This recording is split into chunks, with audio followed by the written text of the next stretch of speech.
Mas primeiro eu quero conversar com vocês um pouquinho sobre uma coisa que eu vejo sendo repetida diversas vezes e nesse último domingo foi repetida mais uma vez lá no quadro de domingo do Dois Quadrinhos, que é basicamente um quadro de notícias do mundo dos HQs, que são as avaliações da Amazon. Ele não falou propriamente sobre as avaliações e sobre o que eu vou falar aqui, mas ele reiterou mais uma vez sobre as avaliações, colocou ali uma charge que muitas vezes é utilizada sobre as avaliações. A questão é, qual é a função da avaliação da Amazon?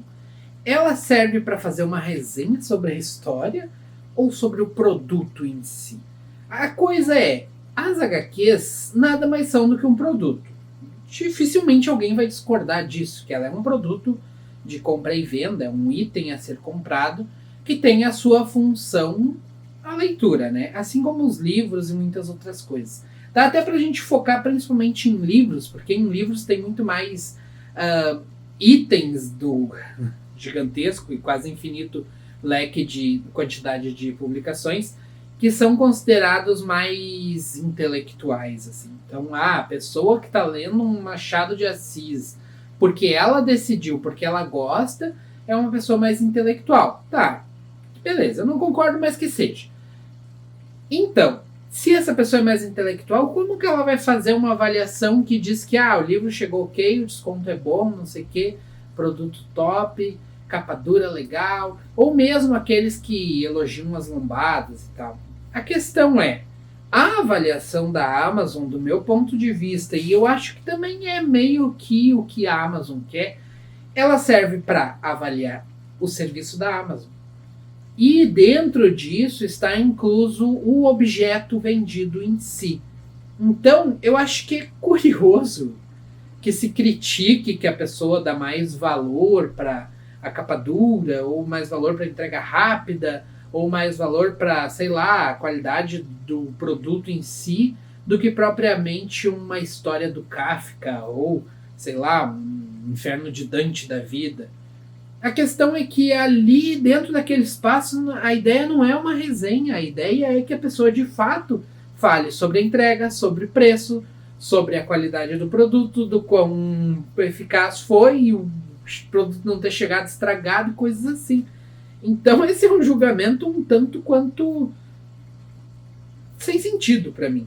Então eu acho que quando a gente fala de resenha de HQs, a gente precisa procurar quem aqui algum dia pensou, eu vou procurar uma resenha lá nos comentários de avaliação da Amazon. Ninguém faz isso.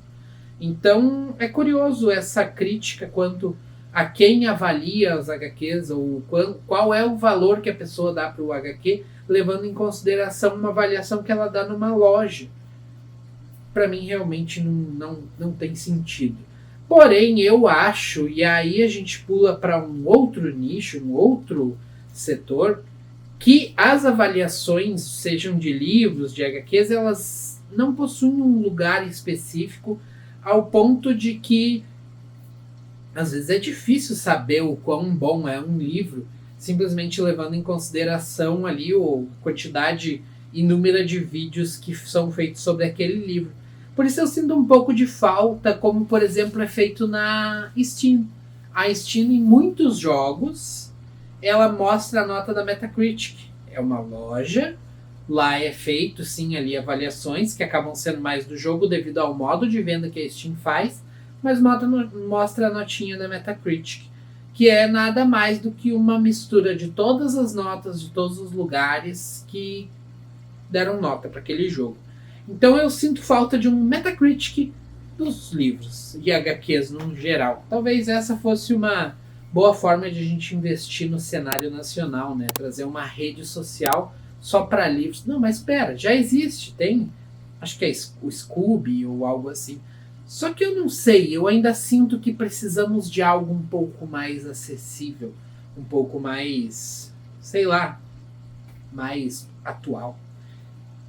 Não sei o que nós precisamos, só sei que de fato eu sinto falta dessa mescla de avaliações em um único lugar. O YouTube não é exatamente o melhor para isso, apesar de as minhas resenhas serem feitas aqui. Mas então tá, vamos pra nossa resenha então, já que a gente tá falando de resenhas aqui, vamos falar de Poe em Casa. Deixa eu tirar meu celular que tá aqui em cima. E aqui tá a HQ. Já quero destacar pra vocês que ela tem aquele, acho que é soft touch. É gostosinho de botar a mão nela, que assim, meter a mão na HQ é legal, gostei disso. Então, o que é Poe em Casa? Poe em Casa conta a história do Poe em casa. E basicamente ele está numa crise de meia-idade. Ele passou por um divórcio, não é dito em que momento, há quantos anos ele está divorciado, mas ele ainda tem certas fagulhas ali de sentimentos com relação a isso. Não que ele esteja tentando reatar, apesar de alguns momentos ele meio que dá umas tenteadas, mas ele não se encontrou. Então o Poe nada mais é do que um adolescente de 50 anos que está vivendo a vida dele. Então ele vai visitar a mãe dele, ele vai no mercado, ele é quadrinista, ele vai fazer os quadrinhos dele, ele vai numa convenção. É a vida do Poe. O HQ se passa em mais ou menos uns, eu acho, calculando por cima, sei lá, uns 6 meses da vida do Poe, meio corridos, assim. O que é um tempo bem interessante pra gente avaliar, porque a vida dele é bem divertida, do nosso ponto de vista. Ou seja, se só 6 meses foram isso, eu queria conhecer um pouco mais da vida do Poe. E a HQ conta com capa dura. Ela tem 216 páginas, acompanha um marcador, que é um ponto muito positivo. Ela foi publicada pela Comic Zone em outubro de 2021 e eu paguei a bagatela de R$17,41 lá naquelas mega promoções apocalípticas da Comic Zone, que alguns falavam até que a Comic Zone ia fechar e tal, mas era a Amazon se livrando do estoque. E o preço de capa dela é R$ 79,90. Ainda se encontra ela na Amazon. Ela não fez burburinho nenhum, ela não apareceu em canais, não foi uma HQ assim que estourou, que fez sucesso, como por exemplo O Grande Vazio, Cidade, entre outras da Comic Zone, mas ela é uma HQ muito boa, ouso dizer que melhor que essas que eu citei. E, por fim, ela foi escrita e desenhada pelo Michel Rabagliati. Eu não sei se é assim que pronuncia, mas é assim que eu consegui. Por que é tão divertido acompanhar a vida do Poe?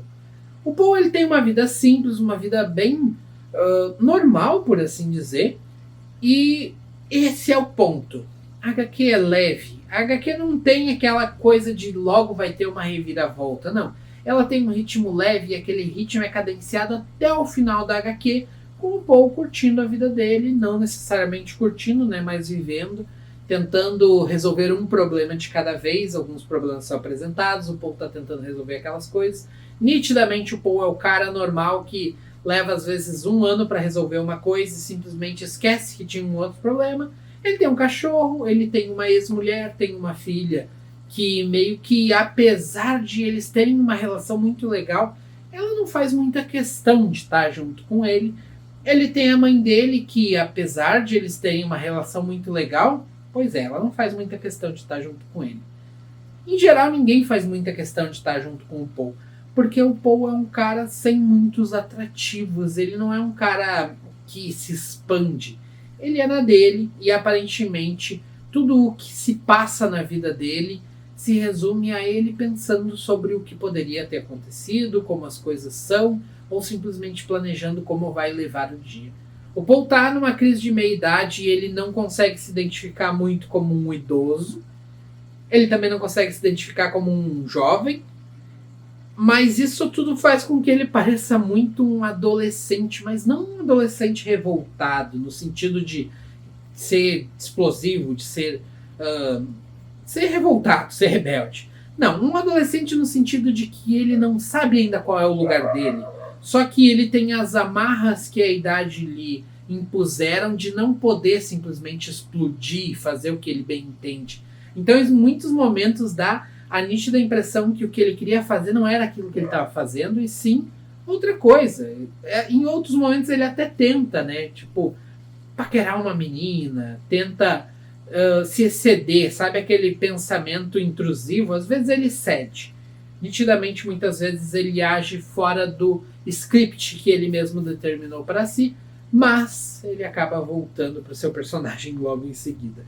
E essa leveza de ser um personagem que tem seus altos e baixos, às vezes não chega nem a ser alto nem baixo, às vezes é uma neutralidade completa, às vezes as coisas dão certo para ele pelo simples acaso, ou às vezes era uma coisa que estava para ser ruim e dá tudo bem, porque ele se adaptou àquela situação, como qualquer ser humano. Essa leveza faz com que a HQ seja muito divertida de ler, e com certeza tu vai sentar na tua cadeirinha e vai ler quase toda ela de uma vez só, e se tu parar, tu vai ficar com vontade de continuar pelo simples fato de que ela tem essa narrativa muito cadenciada, que eu acho que é o ideal para esse tipo de leitura, sem grandes explosões, sem grandes reviravoltas, simplesmente um mar calmo. E dentro dessa neutralidade narrativa, se é que eu posso chamar assim, nós não vemos em nenhum momento a HQ se expondo, a narrativa se expondo a pretensões grandiosas. Então não é aquela coisa do tipo, eu tô assistindo o filme e eu tô vendo lá na esquina vindo um plot twist e blum, explodiu na minha cara. Não, em nenhum momento a HQ se propõe a algo que ela não é. O que eu acho que muitas vezes é muito melhor do que a HQ se propor a grandiosidade e não cumprir.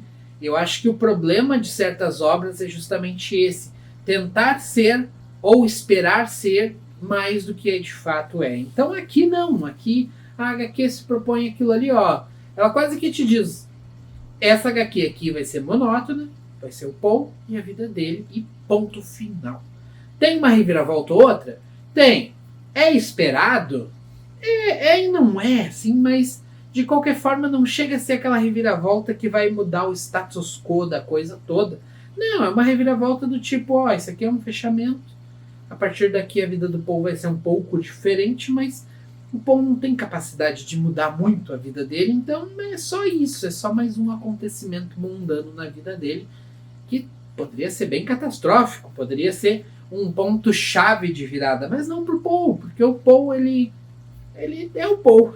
Não dá para descrever muito ele, além de dizer que ele é ele mesmo, porque a HQ é isso, ela é a vida dele mundana e pronto. Mas, apesar de vocês terem percebido que eu gostei demais da HQ, das HQs, na minha tabelinha, eu coloco nota para as HQs.